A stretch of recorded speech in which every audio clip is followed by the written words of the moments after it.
I'm in Barnwell, South Carolina, speaking with Eleanor Poole at the King George Lavender Farm. Eleanor, this is quite an unusual experience because I've always been told that you couldn't grow lavender in South Carolina.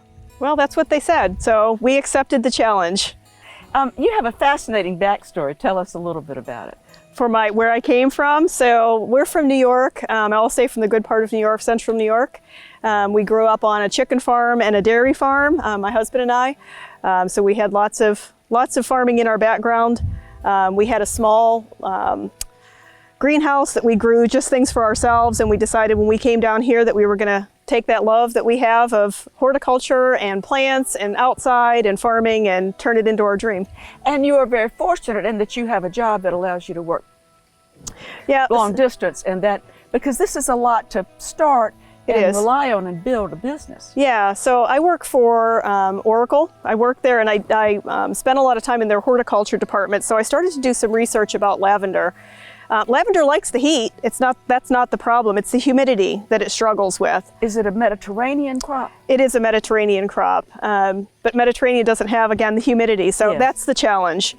So we did work with Clemson University, Rob Last in particular. He was a great resource for us, helping us decide on, will this variety work? Looking at the soil samples, looking at the irrigation, the layout of the plants, just to make sure that we could try to combat that humidity issue that we have here. So I have never seen such a plethora of insects and so varied. Right now I think we have mostly bumblebees, but a lot of other things as well. We've got a daytime moth, we've got some wasps. This is just phenomenal, and yet you say that actually lavender can be self-pollinating? It is self-pollinating, so we don't need the pollinators, but we love that they're coming here and enjoying the crops that we have. They do last for a relatively short amount of time, about 6 weeks. We will be harvesting most of it, but we are going to leave a section for our pollinator friends. And apparently, even plants that are self-pollinating get better yield, better production if you have pollinators. That's right. right. Boy, do we have pollinators. This is just so thrilling. And you have a relatively sandy soil here. We do. It's actually very sandy, which helps with the drainage. Mm-hmm. One of the troubles with lavender is it doesn't like its feet being wet. So we got lucky that the soil was accommodating for what we wanted to grow. Well, tell me how you harvest it and what you do with things that you do harvest. So we harvest by hand. So we use both a hand hedging tool, and we also use sickles. So you can grab hold of the plant in clumps, and then we just sort of sickle it off. It's really important to do that in a kind of an organized way. We want to keep that nice shape of our plants so that they produce for us for about 12 years.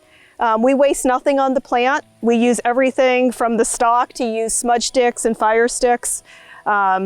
And then we also use the flowers for oil. We distill our own oil here, and we use that oil to make soaps and lotions and bug repellents and all kinds of products. If anyone's into aromatherapy or anything like that, we have that pure lavender oil.